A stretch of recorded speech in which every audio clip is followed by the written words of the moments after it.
This is how you lot of foodie. Join me as I make French toast for breakfast. We start by cracking our eggs.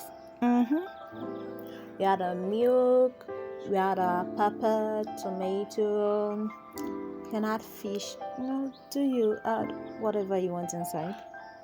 So when you're done, you add your seasoning. Added some salt, some seasoning cube. Then you mix till your ancestors tell you that hey, that's enough. So now you're good to go. So once you're done, you dip the bread. Yeah, your sliced bread. You dip it into the mixture. Make sure it's evenly coated. Put it on the hot pan.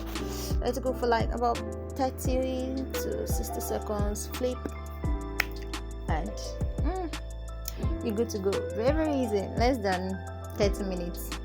You're good to go. Like your meal is ready. I had leftover mixture, so I didn't want it to waste, so I added it to the last slide, and it was nice. Will you be willing to try it? Let me know in the comment section below. Don't forget to like, comment, subscribe, and I love you. Bye, foodies.